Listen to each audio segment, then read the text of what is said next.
Just making a quick trip into the local town here, pick up a couple things. Right, I was going to talk about, I had a dream last night. Well, kind of a nightmare. You know, every country has been getting together every piece of old military equipment they can get, no matter the condition, evidently, and shipping it over Ukraine to have it blown up. Just old, obsolete. I was watching it one day. There was a shipload of stuff being unloaded in the Netherlands that was going to be put on a train and sent to Poland to get into Ukraine. Well, that was old equipment, that had been scrapped. And they decided, well, no, we'll just dispose of it this way, ship it over there, and sell it to them because they'll buy any damn thing, evidently. Anyway, this nightmare was happening. I dreamed that, after seeing all this garbage that they're sending over, I dreamed that the Army demanded to have my M37 back so that they could send it to Ukraine.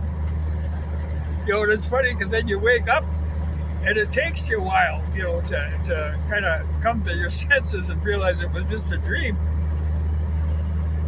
But I can see it. I mean, that's most of the equipment that's going over there is from like the 60s, a lot of it.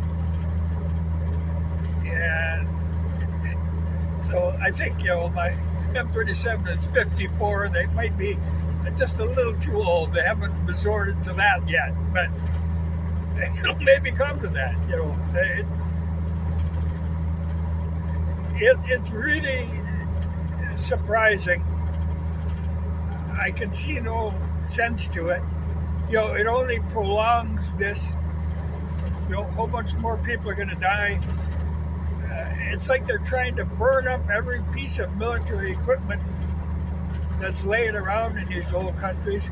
But a lot of the stuff that gets over there, it ends up on the black market. And this is going to haunt them for years to come.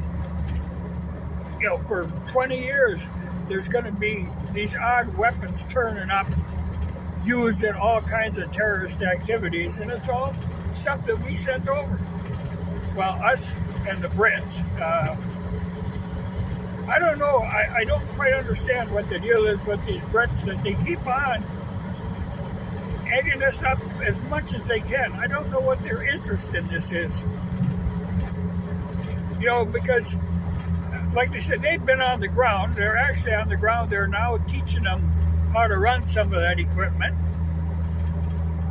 And I have heard rumors, they keep saying that flagship that was sunk that was Ukrainians. But I keep hearing,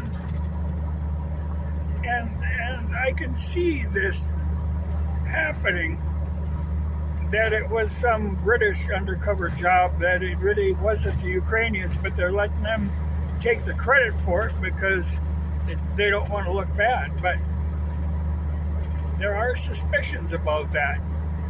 It just seems like an odd thing to pull off for the Ukrainians when, like this ship now had all kinds of defense capabilities that they didn't see two subsonic missiles creeping up on them. It just seems so damned unlikely. More likely an undercover operation, and in all likelihood it was probably the Brits. I don't know. It would be curious if we ever hear any more about that. It would have been interesting to see exactly what kind of damage was done.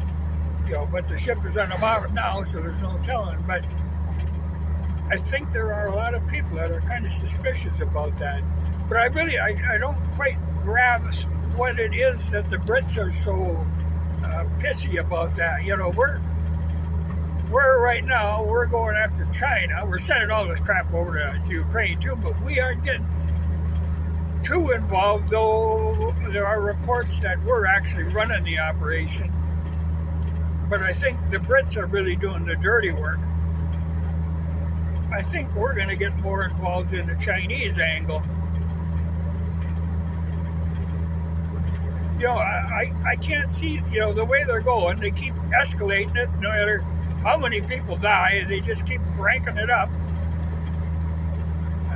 This, I don't know how this is going to end. I can't see an end to this. Either, well, I don't know. I mean, because we are going to keep escalating it until it gets to be nuclear. And then we'll say, well, how did this happen? Well, even this war that's going on now, how did it get to this point? Well, they know how it got to this point. They kept instigating this until it got to this point. But they act like, oh, this is a mystery. Totally uncalled for. Yeah, well.